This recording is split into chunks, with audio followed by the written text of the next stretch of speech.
Kita buka dengan hadis Nabi Shallallahu Alaihi Wasallam yang sahih. Beliau bersabda, saya pemimpin penghuni surga di tingkat yang paling pertama. Jadi setiap orang muslim yang masuk surga insya Allah itu ada istana-istana mereka yang tersebar di sana sini, tergantung amalnya.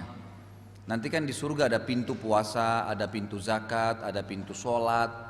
Jadi kalau kita kerjain semuanya lengkap, nanti kita akan dapat di sini istana, di sini istana. Jadi banyak istananya.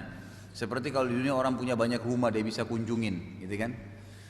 Nah kata Nabi SAW, saya akan menjadi pemimpin di tingkat pertama surga di sebuah kem istana, gitu kan?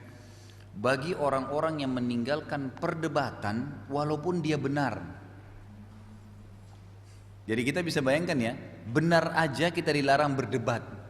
Maksudnya begini, kalau kita sedang menjelaskan sebuah argumen kepada orang, ini hukumnya begini akhi, ukhti, tadi kenapa buat seperti ini? Setahu saya Rasulullah bersabda begini. Oh tapi begini, debat dia. Ya sudah, tinggalin aja. Gak usah ribut, gak usah habisin umur dan waktu di situ, gak ada gunanya. Karena kalau memang dia benar mau menerima kebenaran, pasti dia, oh iya ya, kok saya baru tahu ya, gitu kan? Dia tidak mungkin mengajak kita berdebat. Jadi di sini jelas ya, sampai ulama mengatakan berdebat pun dalam hukum-hukum agama itu pada saat sudah saling menyampaikan argumen selesai, udah, nggak usah dilanjutin, nggak usah dilanjutin.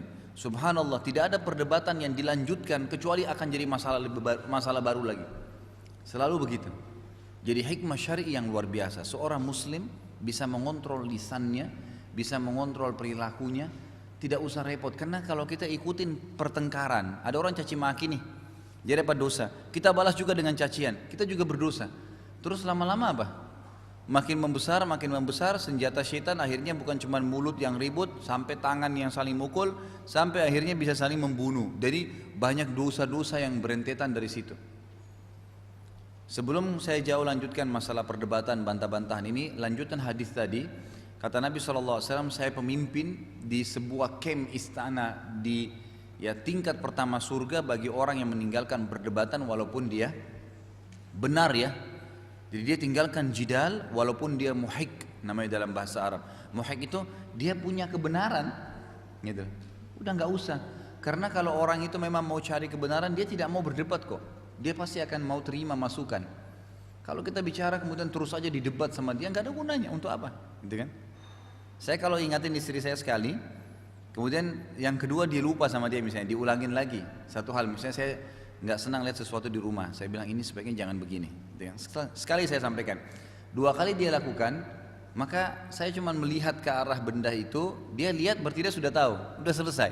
Saya nggak perlu ribut sampai berapa kali, nggak perlu sampai mencaci maki, apalagi sampai menghina, menjatuhkan, nggak usah.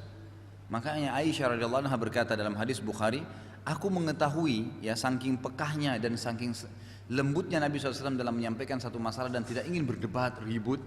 Sampai kata Aisyah radhiyallahu anha, aku mengetahui sesuatu yang Rasulullah SAW tidak senang dari raut wajah beliau. Udah, sekali Nabi ingatin, selesai.